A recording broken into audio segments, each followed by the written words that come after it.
Jumpa lagi bersama channel Marga Anime. Yos.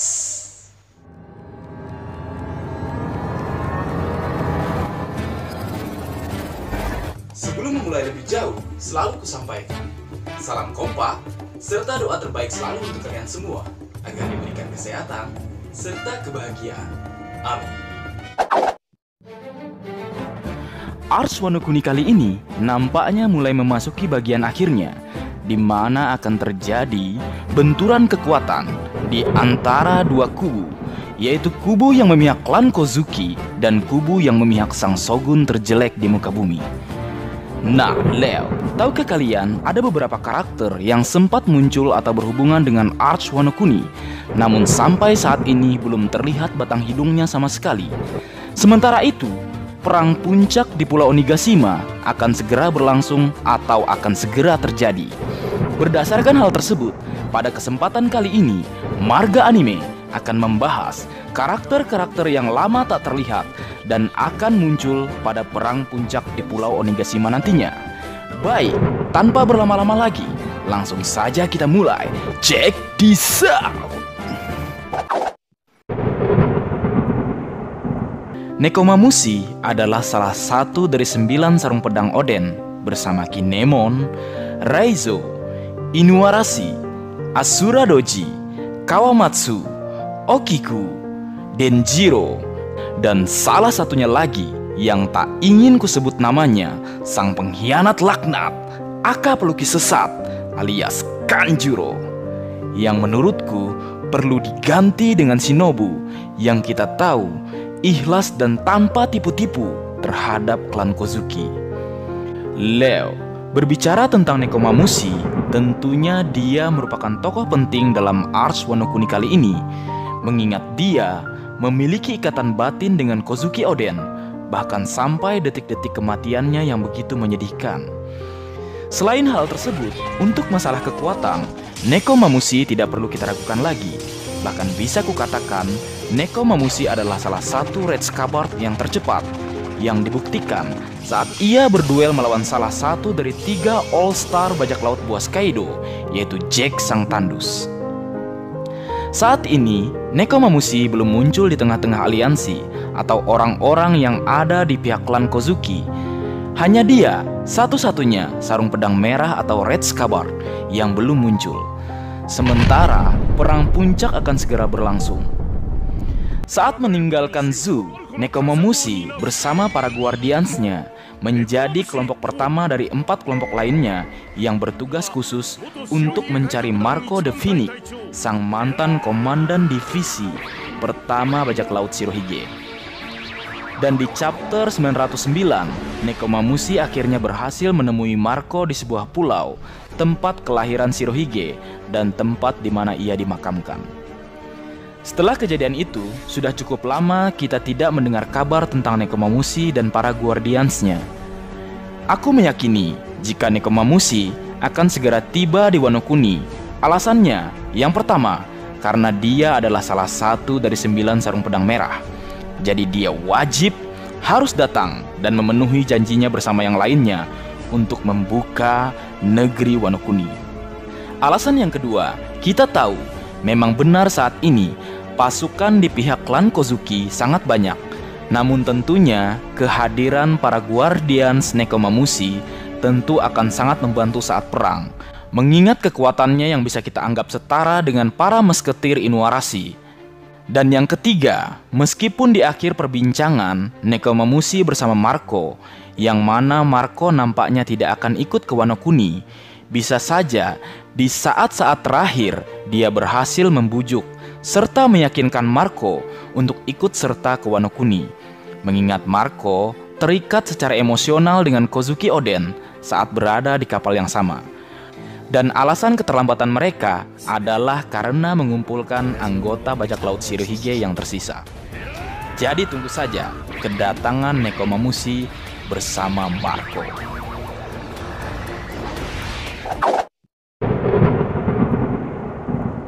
CP0 atau yang lebih kita kenal dengan sebutan Cyberpol Aegis Zero, yang merupakan organisasi intelijen terkuat pemerintah dunia di antara Cyberpol yang lain. CP0 pertama kali muncul di Arch Dressrosa, tepatnya di dekat jembatan Greenwich.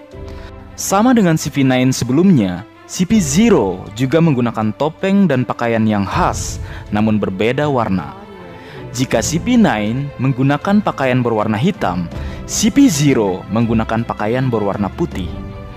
Anggota CP0 yang sudah diketahui diantaranya dengan terlebih dahulu mengabaikan Spandam karena memang gua nggak suka dia.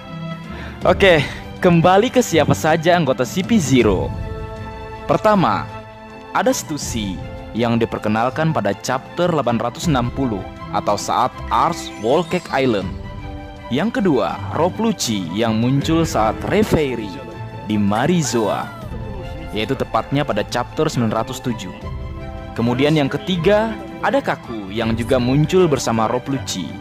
Yang keempat, seseorang dengan topeng janggut kuning dengan topi merah putih bergaris yang nampaknya merupakan ras lengan panjang. Yang kelima, seseorang dengan tubuh yang tinggi menjulang, mungkin dia berasal dari ras kaki panjang dengan topeng berwarna merah dengan hiasan seperti kelopak bunga berwarna hitam. Dan yang keenam atau yang terakhir adalah seorang pria dengan topeng menggunakan topi serta lencana penghargaan terpasang di setelan yang ia gunakan. Nah Leo, CP0 sempat diperlihatkan ada di negeri Wano Kuni, tepatnya saat CP0 mengadakan penawaran atau pembelian senjata ilegal kepada Orochi, tepatnya pada chapter 929. Saat itu, ada 3 orang CP0 yang sedang berbincang dengan Orochi. 2 diantaranya adalah CP0 yang sudah diperkenalkan sebelumnya. Dan yang ketiga adalah seseorang yang nampaknya sebelumnya tidak ada dalam anggota CP0, yang kali ini dimunculkan menggunakan topi unik dan menggunakan topeng yang sekilas mirip dengan topeng kulu-kulu di cerita Upin dan Ipin. Kalian ingat gak? Setelah kejadian tersebut, sudah cukup lama mereka tidak terlihat lagi. Bisa saja mereka akan terlibat saat perang puncak di Pulau Onigashima nantinya. Dan bisa saja anggota CP0 yang lain seperti Rob Lucci, Stussy, Kaku dan lainnya akan datang ke Wano Kuni. Mengingat pernyataan ancaman dan tindakan yang telah dilakukan Orochi saat negosiasi berlangsung mempengaruhi apa yang akan terjadi selanjutnya. Jadi kita tunggu saja. Gin adalah salah satu karakter yang sempat muncul dalam cerita One Piece, tepatnya saat Arch Baratie. Dia adalah salah satu anggota kelompok bajak laut Dawn Creek. Banyak orang berteori bahwa Gin adalah bagian dari Flying Six, bajak laut buas Kaido. Teori ini sebagian besar adalah buah pikiran seseorang yang menyebut dirinya dengan nama Luffy the Monarchy. Karena aku juga berpikiran yang sama tentang hal tersebut, jadi kita buat dan kita sederhanakan agar mudah dipahami. Mungkin ini akan terdengar sedikit atau bisa sangat liar dan bisa terdengar gila. Namun ya setidaknya ini bisa menjadi topik pembahasan kita dalam kolom komentar, sembari mengisi kekosongan hati akibat liburnya manga One Piece. Baik Leo, ingatkah kalian kata-kata terakhir dari Gin sebelum ia pergi meninggalkan Baratie sambil membawa Dawn Creek yang terluka usai kalah melawan Luffy? Saat itu, Gin mengatakan bahwa dia ingin bertemu kembali dengan Sanji di Grand Line. Kita semua mengetahui saat ini Sanji sudah ada di lautan dunia baru atau New World. Dan saat di Grand Line, dia tidak pernah bertemu dengan Gin. Ya, bisa saja kan Oda Sensei mengubah tempat pertemuan kembali mereka berdua, yang Gin katakan terjadi di Grand Line, namun Oda ubah terjadi di New World atau dunia baru. Mengapa aku meyakini hal tersebut? Alasannya, pertama, karena Oda tidak akan membuat Gin mengatakan hal tersebut jika di kemudian hari mereka tidak pernah bertemu lagi. Ada yang bilang mungkin Gin mati. Ya, jika dia memang membuat Gin mati, maka dia akan membunuhnya di depan kita. Karena sekarang kita semua harus tahu bahwa tidak ada yang mati di dunia One Piece kecuali mereka mati tepat di depan mata kita semua, atau jika mereka mati dalam sebuah cerita kilas balik. Lalu kemudian ada yang bilang bahwa Oda mungkin lupa tentang Gin atau dia tidak cukup peduli pada karakter tersebut untuk membuatnya kembali masuk dalam cerita One Piece atau cerita yang ia buat. Tapi coba ingat, pada tahun 2015, lebih dari 15 tahun setelah penampilan terakhir Gin, Oda memberitahu kita semua dalam sebuah SBS di volume 81 bahwa ulang tahun Gin terjadi pada 7 April. Karena sebelumnya Oda memunculkan Jinbe saat bulan ulang tahunnya, bisa saja hal tersebut juga terjadi pada Gin. Alasan selanjutnya adalah karena nama Gin juga terhubung dengan kelompok bajak laut buas Kaido yang kita ketahui bersama bertemakan kartu. Nama permainannya adalah Ginrumi, yang di dalam permainannya identik dengan mengumpulkan kartu-kartu sejenis, misalnya 7 hati, 7 wajik, 7 keriting, dan 7 skop atau daun. Kemudian, Gin memiliki beberapa hal yang identik dengan Jepang yang kita analogikan sebagai Wano Kuni dalam cerita One Piece. Pertama, senjata pilihannya adalah sepasang tonpas dengan ujung bola besi. Tonpas sebagian besar dikaitkan dengan seni bela diri Okinawa yang berasal dari kepulauan Okinawa di Jepang. Lalu, ada gambar naga di jaket Gin yang memiliki bentuk yang mirip dengan naga Kaido. Nah, Leo, berdasarkan hal-hal tersebut, marga anime memiliki keyakinan jika Gin akan tiba di Wano Kuni. Namun jika prediksi ini salah, gua jangan dibully ya. Ya, setidaknya ada hal yang menjadi pembahasan kita pada kesempatan kali ini. Karakter ini pertama kali muncul di Arch Sabaudi saat seluruh kelompok bajak laut topi jerami berkumpul kembali usai pelatihan mereka selama 2 tahun atau yang kita kenal dengan masa time skip. Dia merupakan pengguna kemampuan buah iblis tipe Logia Numa Numa Nomi yang memberinya kemampuan menciptakan rawa yang dapat menghisap apapun ke dalamnya. Dalam cerita awal kemunculannya, Karibu terlibat dan mencoba mengacaukan perjalanan Luffy beserta nakamanya saat menuju ke Pulau Manusia Ikan. Namun, sebuah insiden konyol terjadi.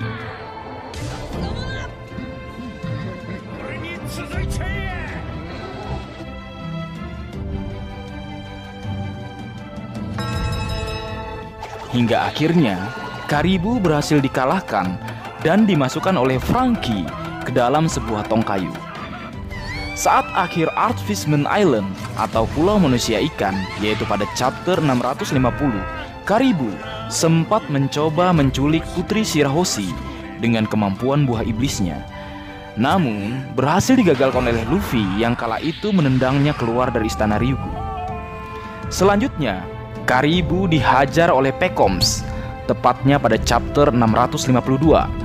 Dan setelah kejadian tersebut, Karibu lama tak terlihat lagi. Namun Leo, tahukah kamu kisah petualangan Karibu Oda Sensei lanjutkan dan ceritakan dalam cover story yang cukup panjang yang berjumlah 46 cover story, yaitu mulai dari chapter 674 sampai chapter 731. Eits, yang nyalahin dan bilang Mimin salah hitung, sini kepalanya, biar dicaplok Nami. Jumlahnya memang 46 Leo, karena biasanya ada selingan di antara cover story seperti Color Sprite, cover request, atau hal lainnya.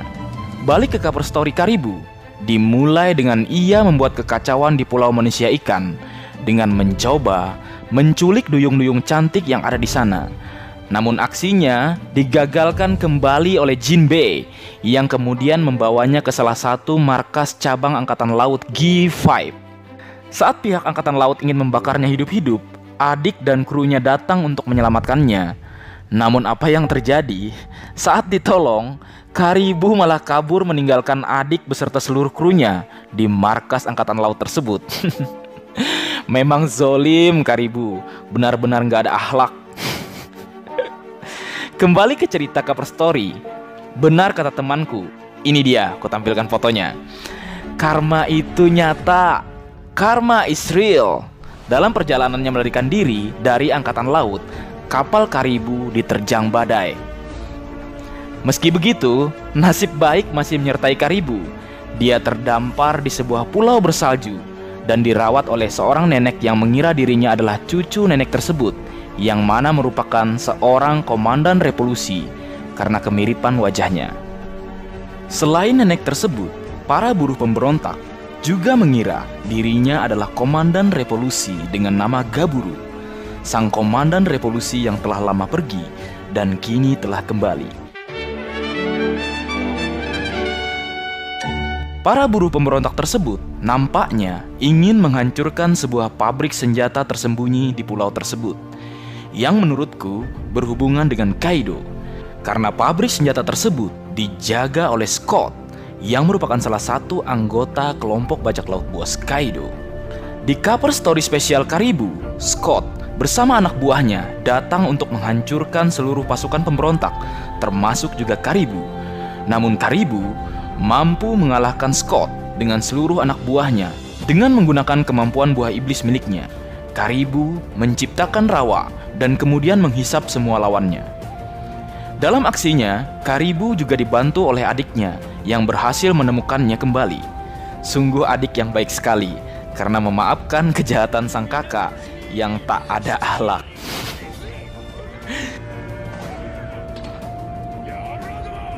Namun saat merayakan kemenangan mereka, tiba-tiba seekor makhluk purbakala atau dinosaurus datang menyerang, menggigit, dan mengalahkan Karibu. Kemudian, makhluk purba tersebut berubah menjadi manusia dan menyeret serta membawa paksa Karibu meninggalkan pulau tersebut. Dan tahukah kalian siapa orang tersebut? Yap, dia adalah Egg-Drake, salah satu dari Flying Sick atau Tobiropo bajak laut buas Kaido. Nah, Leo, berdasarkan cover story tersebut, akhirnya Oda Sensei menghubungkan kembali Karibu ke dalam cerita yang sedang berjalan atau sedang berlangsung, dengan memunculkannya untuk pertama kalinya di Arch Wano Kuni, tepatnya pada chapter 928, ketika Luffy dan Kid bersaing menjadi yang terbaik di tambang penjara Udon. Saat terjadi kekacauan di tambang penjara Udon, Karibu terlibat bersama Raizo mensabotase jaringan komunikasi yang ada di sana. Namun setelah kejadian tersebut, sampai ketika Luffy, Eustace Captain Kid, Killer, Kawamatsu, Yagoro the Flower, serta seluruh tawanan berhasil melarikan diri atau bebas, sampai saat ini kita tidak melihat Karibu lagi. Kemanakah dia? Apakah dia berhasil kabur? Atau dia akan terlibat dan ikut serta dalam perang puncak di Pulau Onigashima nantinya? Menurutku Leo, Karibu akan muncul saat perang puncak di Pulau Onigashima. Alasannya, yang pertama, Karibu tidak punya sarana untuk meninggalkan negeri Wano Kuni. Ditambah lagi, dia tidak akan mengambil resiko berlayar sendiri dengan menggunakan kapal yang mungkin saja dapat ia curi.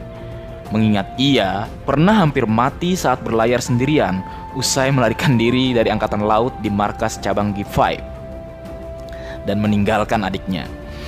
Alasan yang kedua, Karibu adalah karakter yang cukup pintar, atau bisa kukatakan cukup licik. Dengan bergabung atau ikut serta bersama pihak Monkey D. Luffy, Eustace Captain Kid, Trafalgar di Waterloo, suku Ming, dan para samurai, Karibu nampaknya merasa ada peluang besar baginya untuk bisa meninggalkan negeri Wano Kuni usai memenangkan pertempuran nantinya. Artinya, dia bisa menumpang atau bersembunyi diam-diam di salah satu kapal yang bisa saja itu kapal Tausan Sunny, karena memang itu pilihan yang terbaik. Jika ia memilih kapal Lao, kalau ketahuan, siap-siap badannya dipotong atau jantungnya dibuang ke laut buat makanan ikan. Nah, kalau memilih kapal Eustace Captain Kid, lebih parah lagi. Bisa-bisa dia langsung dipenggal dan kepalanya dijadikan hiasan kapal. Jadi, memilih ikut Luffy adalah pilihan terbaik. Karena kalau ketahuan, palingan dia dibully buat hiburan seluruh kru, termasuk juga Luffy. Atau yang mungkin lebih mengejutkan, dia bisa join ke kelompok Luffy. Mengingat di kapal tersebut belum ada pengguna kemampuan buah iblis di Pelogia. Kabur sebelum dibully. Nah, Leo, itulah karakter-karakter yang lama tidak terlihat dan akan segera muncul di perang puncak di Pulau Onigashima nantinya, menurut versi manga anime. Namun, Hal-hal yang kusampaikan tadi hanya sebuah prediksi atau imo liar semata yang bisa saja betul dan bisa saja salah. Jadi, jangan terlalu dianggap serius ya. Bagaimana menurutmu? Apa kamu sependapat? Atau ada hal lain yang ingin kalian sampaikan? Mari tulis di kolom komentar agar kita bisa berdiskusi. Baik, jika ada kesalahan dalam pengucapan atau hal yang menurut kalian kurang pas atau kurang tepat, Marga Anime memohon maaf yang sebesar-besarnya. Mungkin segitu dulu yang bisa aku bagi bersama kalian, Leo. Semoga kalian dapat terhibur dengan apa yang aku buat dalam videoku kali ini. Terakhir, bantu aku membangun channel ini dengan cara subscribe, like, share, serta komen pada kolom komentar. Sekian.